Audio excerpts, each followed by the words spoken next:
something with poison in it, I think. With poison in it. But attractive to the eye and soothing to the smell.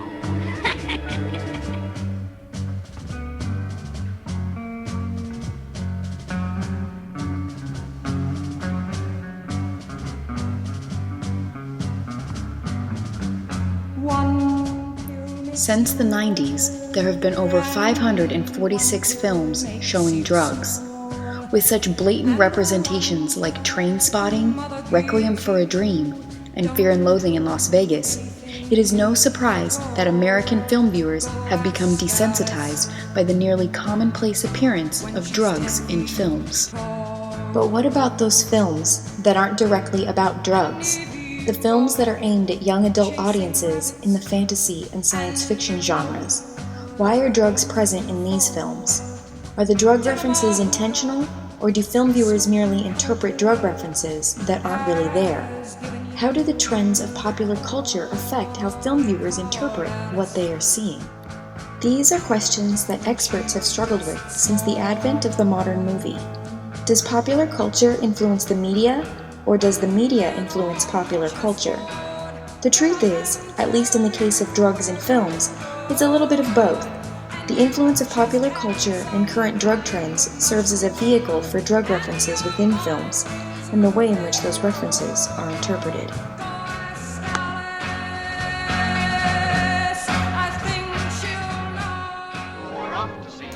In 1939, scores of dusty, downtrodden moviegoers lined up outside of theaters waiting to see MGM's new Technicolor marvel, The Wizard of Oz. A film about a girl worn down by her drab black and white life on a farm in Kansas, who dreams of another brightly colored world and a whole cast of characters that ultimately lead her to see that her life in Kansas really isn't that bad after all.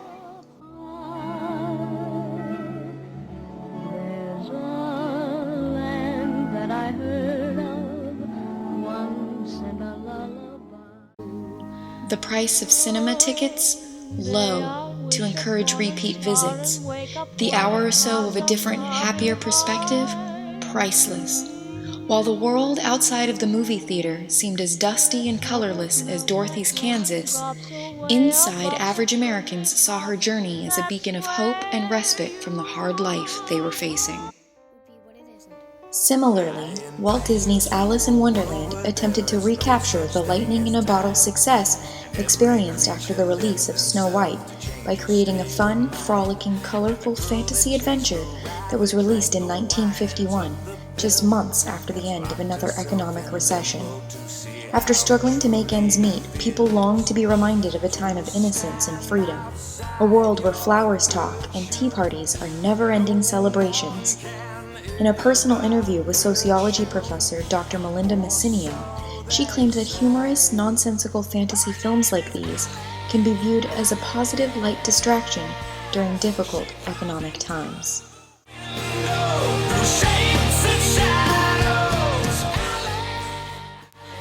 In stark contrast, during times when America is experiencing long periods of economic stability, films of a darker nature seem to rise in popularity.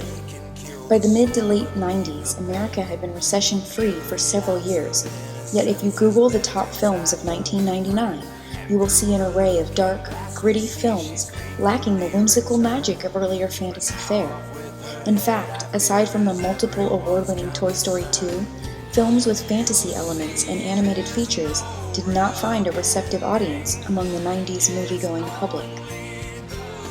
Epitomizing this darker dystopian science fiction genre, The Matrix displayed a world where nothing is as it seems, like Alice's Wonderland. Yet the truth revealed an even darker reality. As technological advances began gaining momentum and the economy maintained its 8-year stretch of financial stability, the fears of the American public were reflected in this not-so-distant future where machines controlled the masses. And as the American economy revived itself from the Great Recession that ended in 2009, the fear of a darker future once again emerged among popular films. In 2014's blockbuster Divergent, the world has been ravaged by wars and plagues, causing society to regress away from technological advances, and instead rely on traditional farming, bartering, and a strict caste system. The memory of the recent Great Recession still lingered on the minds of the American people, but like the fantasies made popular in economic strife, these post-apocalyptic films always offer a sliver of hope to hold on to. The world may have come crashing down, as was always the fear, but a hero can emerge and make things right, and this hero can be anyone, any average everyday person like those among the audience. These 4 films, though seemingly unrelated, find common ground in the realm of escapism. Defined as an activity or form of entertainment that allows people to forget about the real problems of life, escapism provides relief when the pressures of life can feel too overwhelming. Each of the aforementioned films reflect how the outside world weighs upon those meant to view these films, and the deep desire to find escape from the fears and demands of reality. Magda Knight argues that escapist films let us drench ourselves in the glories of the human imagination, giving us that chink of hope even in the darkest of times, that someday reality might catch up with us. And what can be argued as the ultimate incarnation of escapism? Drugs.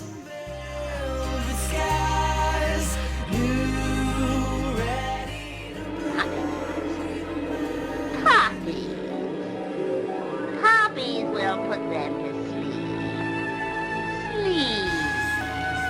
Now then. At the time of Wizard of Oz's release, the world was more than familiar with the lingering effects of opium. Refined from the seeds of the poppy flowers grown in India, this powerful substance had spurned wars between Great Britain and China, and still is the base ingredient in the most addictive narcotics known to man. While the film was targeting a more childlike audience, the poppy scene in The Wizard of Oz relied on the adult audience to have this pre-existing knowledge of the poppy trade and the dangers of opium. When L. Frank Baum originally wrote and published The Wonderful Wizard of Oz in 1900, the poppy field was not an evil curse set upon Dorothy and her friends by the Wicked Witch of the West, but was simply a naturally occurring phenomenon. In Baum's time, poppies were synonymous with the sleep-inducing effects of laudanum, a drug that was commonly prescribed for every variety of illness, from the common cold to women's menstrual cramps. Baum's more politically charged novel created a stark image of a young girl falling prey to the dangers of poppies and opium. The filmmakers at MGM did not entirely remove this adult-centered drug reference, knowing it still held significance among the current population.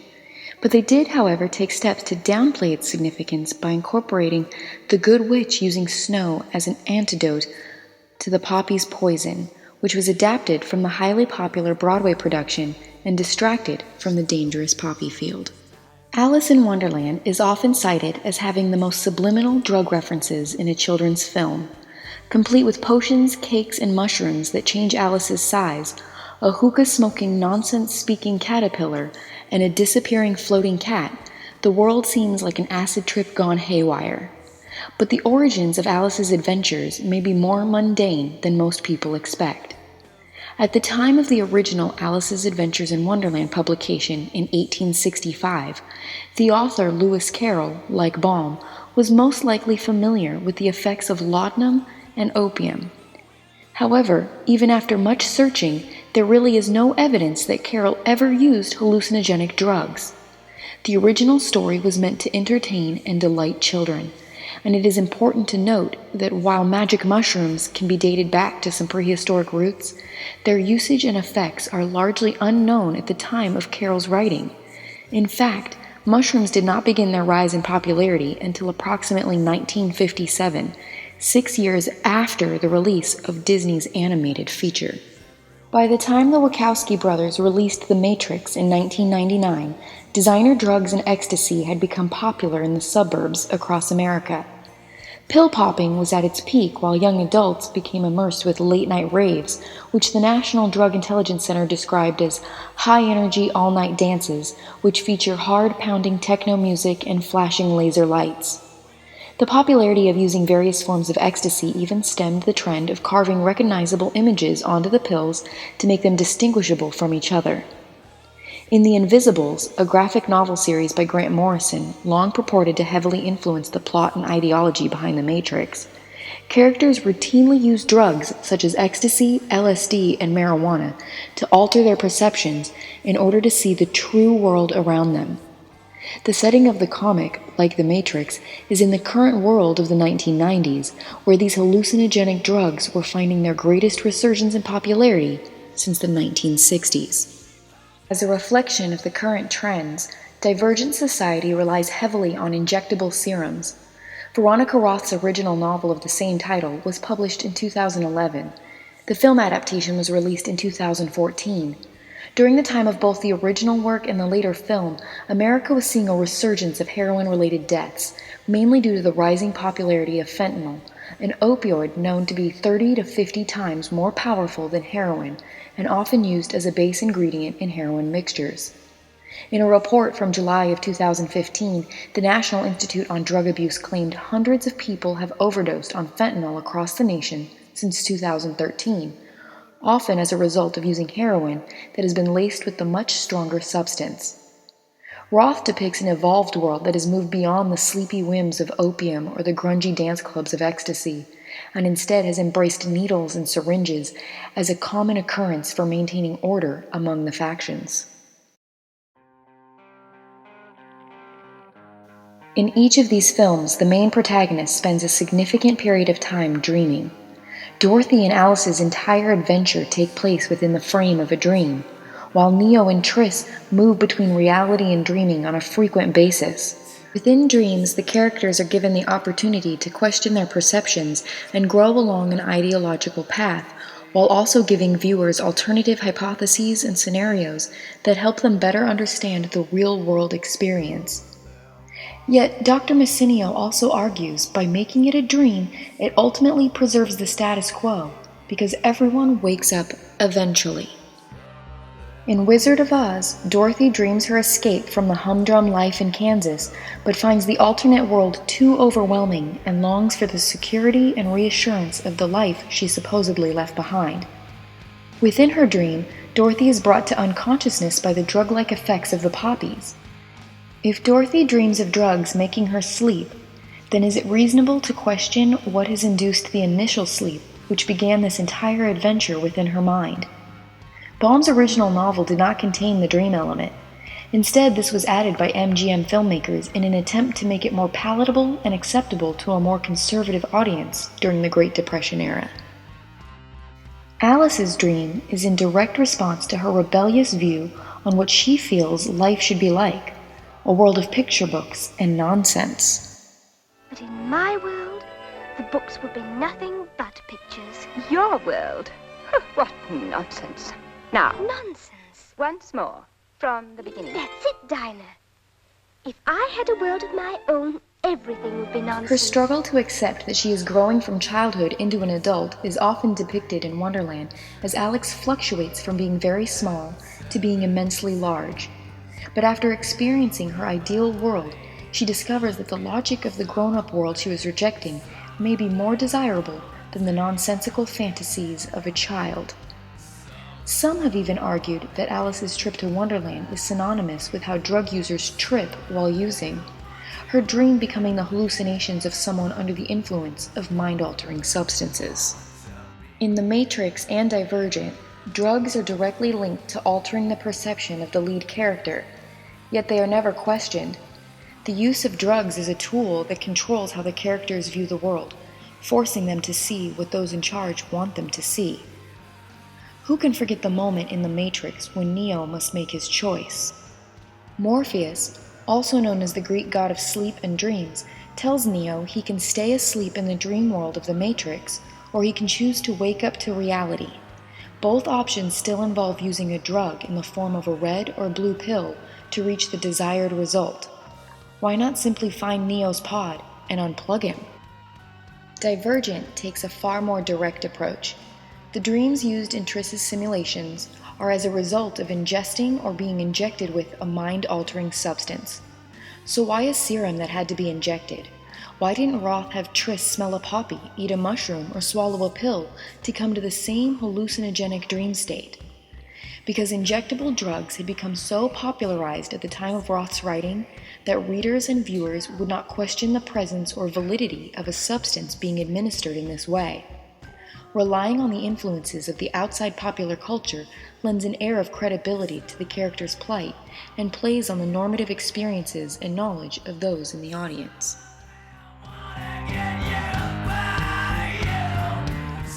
A quick Google search on drugs in any of these films returns a flood of theories, discussion boards, and cult followings. A particularly common urban myth can be found on the website Turn Me On Dead Man that explains the synchronicity between The Wizard of Oz and Pink Floyd's 1975 album Dark Side of the Moon. Supposedly, if you watch The Wizard of Oz with the volume turned down and synchronize the movie with Dark Side of the Moon, a number of strange coincidences occur.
Some perpetuators of this claim also suggest taking a mind-altering substance before watching the film and music together, in order to experience the full effect that they believe Pink Floyd intended.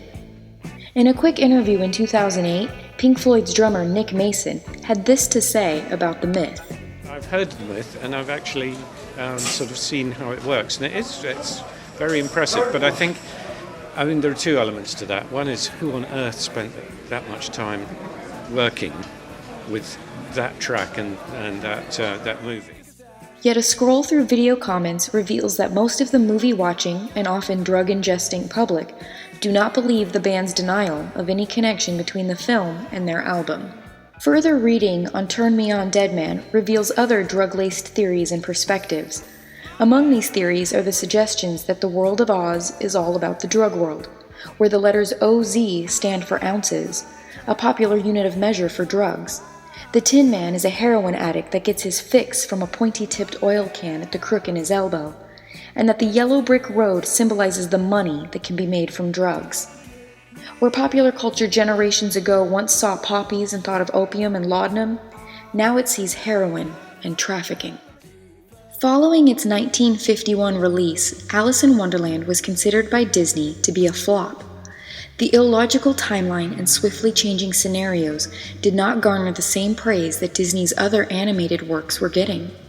It wasn't until the widespread use of LSD in the 60s that Alice began gaining attention, becoming one of the most popular features at college screenings. When word of the drug interpretations initially reached Disney executives, the film was pulled from the shelves.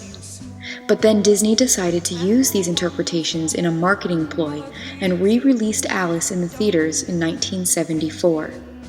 The advertisements for this second release leaned heavily on the images that coincided with the counterculture's interpretations.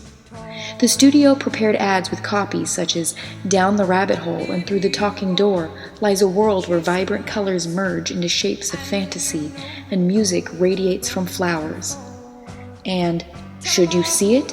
Go ask Alice."